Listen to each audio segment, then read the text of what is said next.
¿Qué tal, amigos del doctorado en Ciencias Jurídicas de la Universidad Autónoma de Querétaro? En esta ocasión, cumpliendo promesas, voy a intentar explicar lo que es el término a priori en la obra de Immanuel Kant, de tal suerte que podamos entender más profundamente y con mayor precisión las lecciones de lógica que él les daba a sus alumnos, que es el texto que estamos leyendo hasta el momento. Para poder con precisión entender lo que significa el término a priori, tenemos que recordar la primera lectura del curso en donde hice mención a algo que Kant denomina de tres maneras diferentes.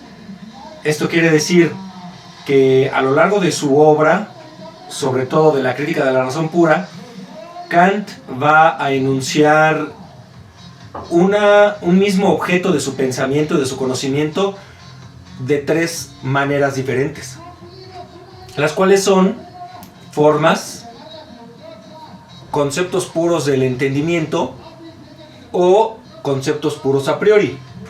Estas son las tres maneras a través de las cuales Kant habla de esto que voy a explicar en este instante.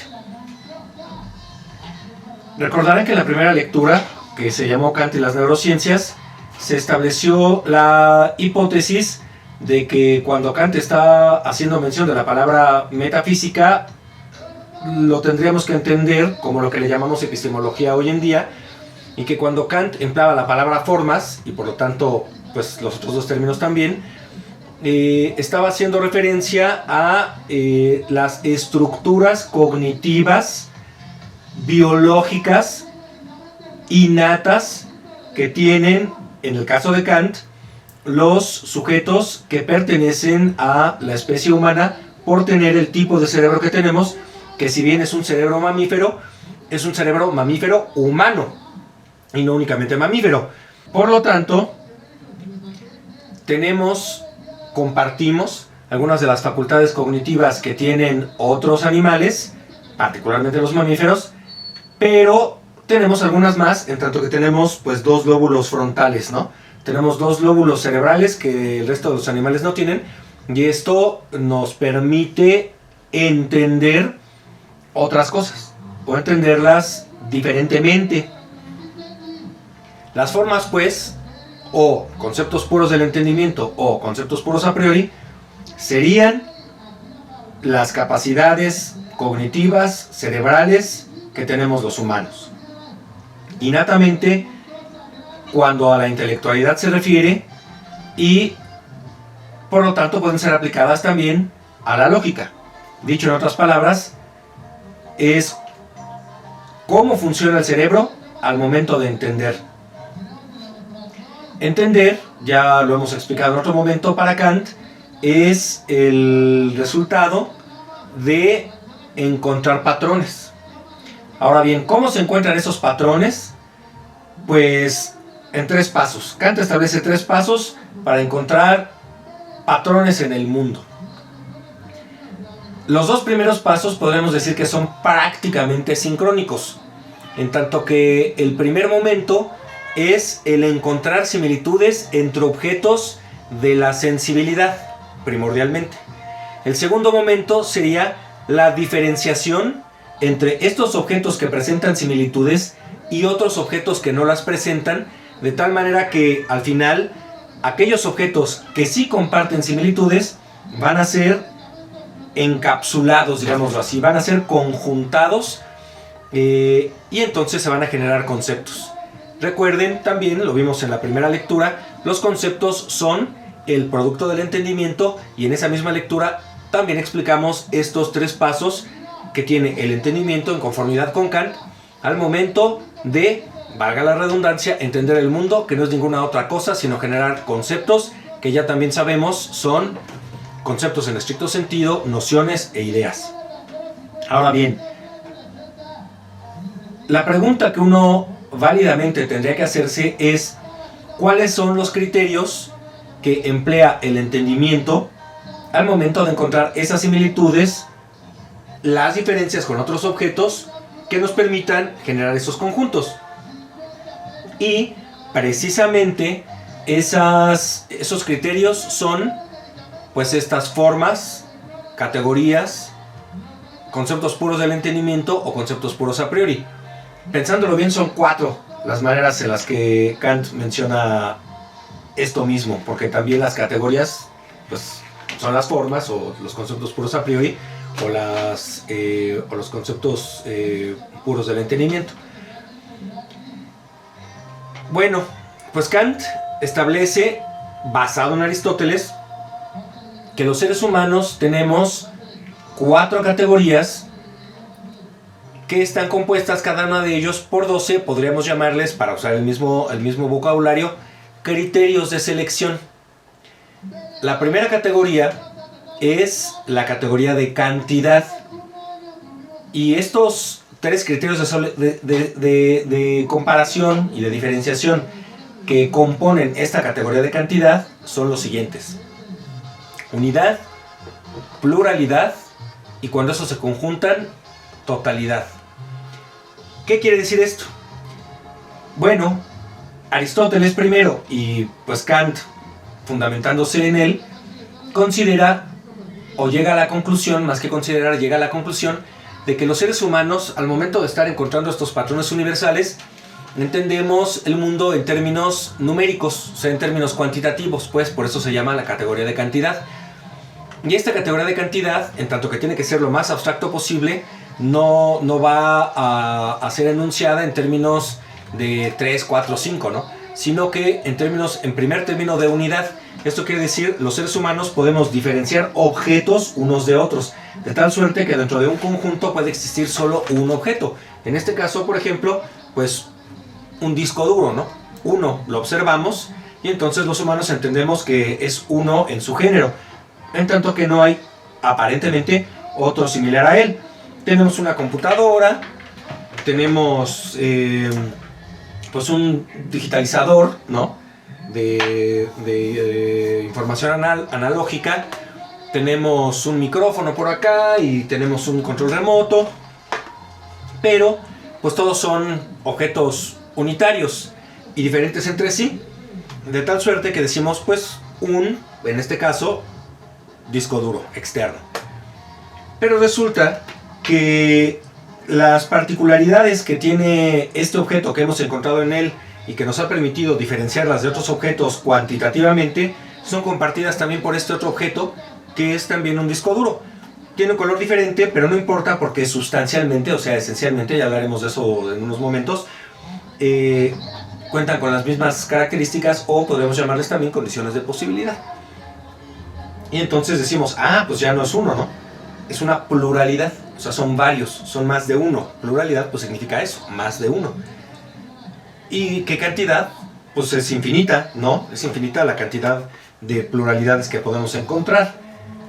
Si hay uno y hay dos, pues puede haber un infinito número de discos duros, o al menos un incontable número de discos duros. Ahora bien, cuando hemos entendido que estos dos forman parte de un conjunto completamente diferenciado de otros objetos y los reunimos como un conjunto, o sea, cuando la pluralidad, cuando los muchos elementos, los muchos objetos respecto de los cuales el entendimiento está, pues, sobre los cuales el entendimiento se está ejerciendo, para ser pues más correcto, vamos a tener la totalidad de discos duros. O sea, cuando la pluralidad la volvemos una, tenemos totalidad, ¿sale? Y precisamente es así como formamos conceptos. Esto quiere decir, la categoría de cantidad está siempre fuertemente relacionada en la creación de conceptos, en tanto que un concepto, por ser invariablemente abstracto, va a incluir dentro de su término, dentro del término que elijamos para expresar este concepto, a la totalidad de los objetos, siempre y cuando compartan esas similitudes que hemos encontrado. Entonces, el primer criterio es el criterio cuantitativo. El segundo criterio, o sea, la segunda forma, o segunda categoría, o segundo concepto puro a priori, o segundo concepto del entendimiento, va a ser el de cualidad. Y entonces, de nueva cuenta, Kant, basándose en Aristóteles, va a decir que cualitativamente hablando podemos o entendemos el mundo en términos afirmativos, en primer término, en segundo término en negativos, y cuando estos dos se juntan en términos limitativos. ¿Qué quiere decir esto? Bueno, que los seres humanos, al momento de estar encontrando patrones en el mundo y en relación a nuestros propios pensamientos, en relación también a nuestros propios sentimientos, etc., podemos aplicar criterios que implican el sí, y podemos encontrar también criterios que implican una negación de ese sí, o sea, no. Cuando estos dos se juntan, cuando es sí hasta un cierto punto o un no hasta un cierto punto, pues surge la limitación. O sea, sí y no, cuando decimos sí y no. Pues esto quiere decir que la respuesta no es plenamente afirmativa, la respuesta tampoco es plenamente negativa, y aunque pareciera ser un oxímoron, no lo es, porque el sí y no pues termina convirtiéndose invariablemente en una incapacidad de poder afirmar y también en una incapacidad de poder negar algo. O sea, pues de allí proviene el no sé, provienen las dudas, ¿no? Es la capacidad de encontrar excepciones a las reglas, se podría decirlo así, aunque ya también en clase alguna vez dijimos que eso pues no existen las excepciones a las reglas. Si es regla no tiene excepción, y si tiene excepción entonces no es regla, ¿sale? La tercera categoría es, de nueva cuenta, basándose en Aristóteles, enunciada como la de relación. Y esta categoría de relación comienza a ponerse ya un poco más compleja, en tanto que ya no nada más va a ser un solo criterio el que ocupe cada una de estas tres casillas que componen la categoría en su totalidad, sino que estas tres casillas van a ser ocupadas por dos criterios. El primer criterio sería, o más bien el primer par de criterios, la primera pareja de criterios, sería la de substancia-accidente. Substancia nada tiene que ver con cuestiones de química, nada tiene que ver con cuestiones de biología, nada tiene que ver con cuestiones de ciencias experimentales, sino que tiene que ver con cuestiones de lógica. Recuerda que estamos aquí hablando de lógica. Entonces, en lógica, substancial significa que no puede ser diferente a como es. Está siempre presente. No requiere de ninguna otra cosa más que de sí misma para existir. Existe per se. Eso significa substancia. ¿Cómo qué? Por ejemplo, bueno, en materia de lógica, el universo es sustancial. El universo. No importa si este universo en su momento solamente fue una particularidad, una singularidad, que le llaman una singularidad, que contenía toda la energía del universo, concentradísima, o si ese universo, pues es ya, como hoy en día lo conocemos, pues el término que usamos para hablar del conjunto de galaxias que tienen sistemas solares, que tienen estrellas, que tienen asteroides, que tienen satélites, cualquier cantidad de cuerpos que por supuesto tienen una cantidad innumerable, incuantificable de átomos y de partículas subatómicas. Todo eso en su conjunto pues sigue siendo el universo. Entonces el universo es sustancial porque siempre ha existido, solo depende de él, y no importa cómo se transforme, sigue siendo el universo. Como les digo, recuerden siempre que estamos hablando en cuestiones de lógica. Posteriormente, después de lo substancial, emparejado con lo substancial, en esa misma casilla, encontraríamos lo que Kant denomina accidente. Accidente. Entonces los accidentes son todo aquello que requieren de una sustancia para poder existir. O sea, son características u objetos o particularidades adyacentes, incrustadas, accesorias a aquello que es sustancial.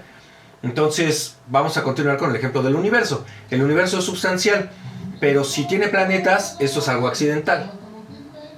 Si los planetas tienen si forman parte de un planeta de un sistema solar, pues eso es substancial del planeta, porque si no, no es planeta.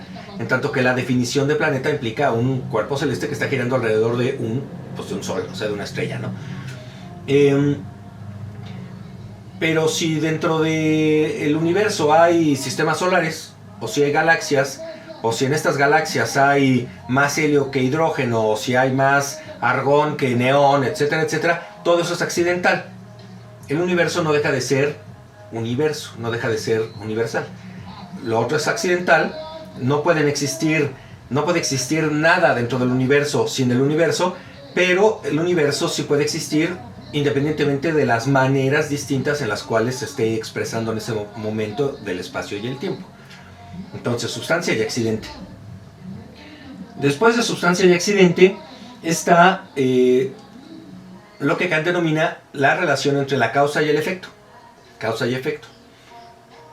Entonces, pues las causas, lo sabemos, esto espero que no requiera de mayor explicación, son todos aquellos fenómenos de los cuales se desprende algo más.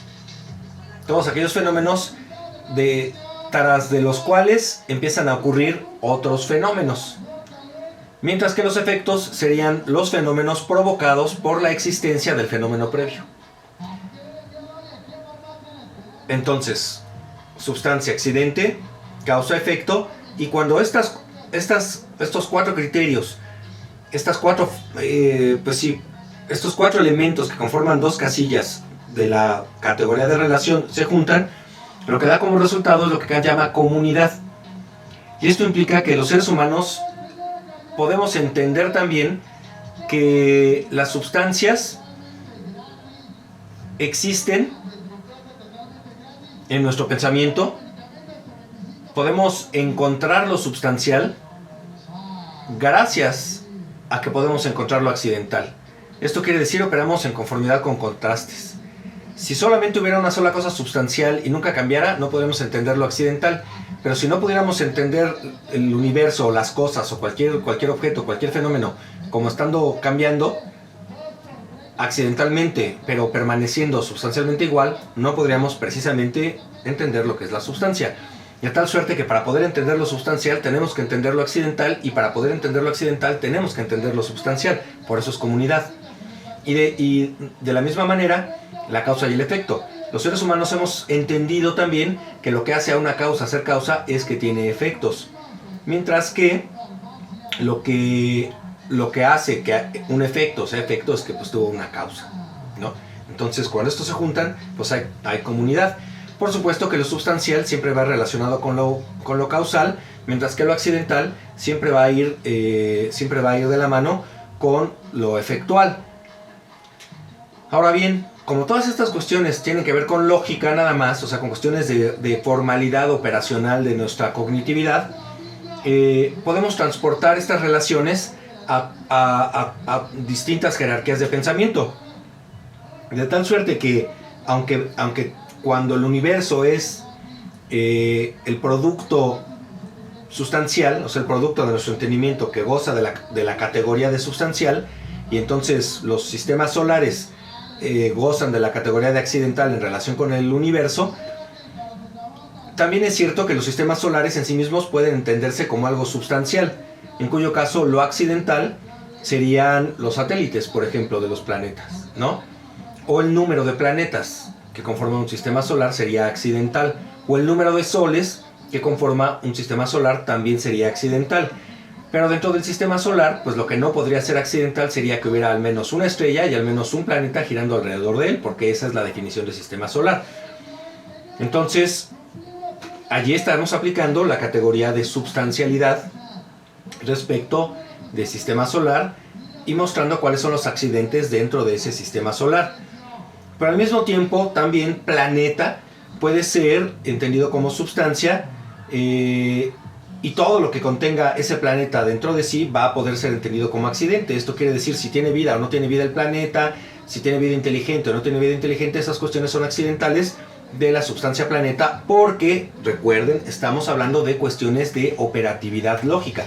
Entonces todas estas categorías se pueden transportar a los diferentes niveles. Por eso es por lo que tenemos género, subgénero, especie, subespecie y espécimen, y pues cuantas más relaciones se puedan hacer hasta llegar a la particularidad mínima, ¿no? Finalmente está la categoría de modalidad. La categoría de modalidad lo que nos informa es el cómo los seres humanos generamos conceptos que encontramos necesarios o contingentes. O sea, que en cuestiones de lógica no pueden no ser o no pueden ser, que serían los necesarios, o contingentes que pueden ser o que pueden no ser. Kant explica estas últimas 3 casillas que conforman la categoría de modalidad de la siguiente manera. En la primera casilla encontramos la posibilidad y frente a él la imposibilidad. Abajo la existencia y a un lado la inexistencia. Y finalmente necesario contingente. Entonces se cruzan. Si es posible que exista, es contingente. Si es posible que no exista, si es posible que no exista, es contingente. Si es imposible que exista, si es imposible que exista, es necesario. Y si es imposible que no exista, es también necesario. Entonces como que se cruzan. ¿Chale? Ya al rato que les haga yo su diagramita ahí así en las animaciones antes de subirles el video, pues se va a poder ver exactamente lo que les quise explicar. Entonces, para poder entender lo que es a priori, primero se tiene que tomar en cuenta todo esto, ¿ok? Hasta aquí nos vamos a quedar en esta primera parte de la explicación, los antecedentes para poder explicar lo que es a priori y a posteriori. Y nos vemos en unos instantes, o para ustedes tal vez en algunas horas o días, dependiendo en qué momento lo vean.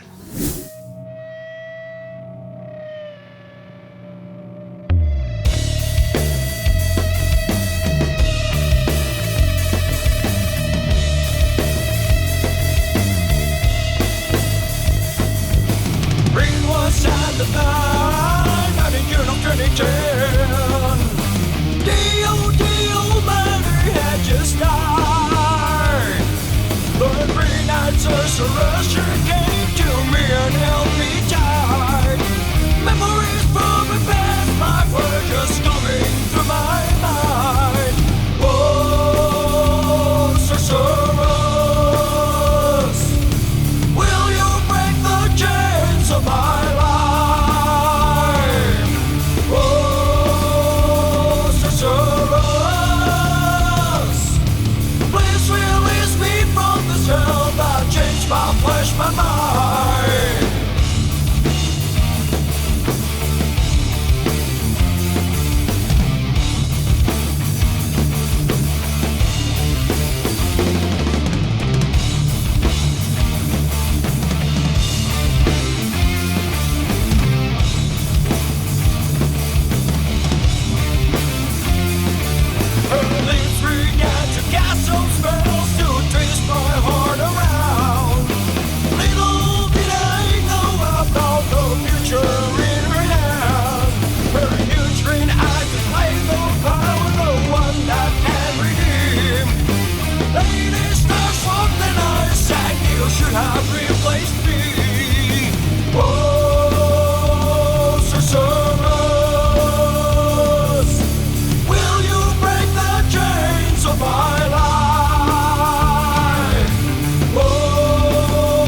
Show me what this love's about. Took me to the highest skies, then watch my fall to ground. Wicked sorceress, beautiful sorceress, I love you sorceress, evil sorceress, dirty sorceress, green-eyed sorceress.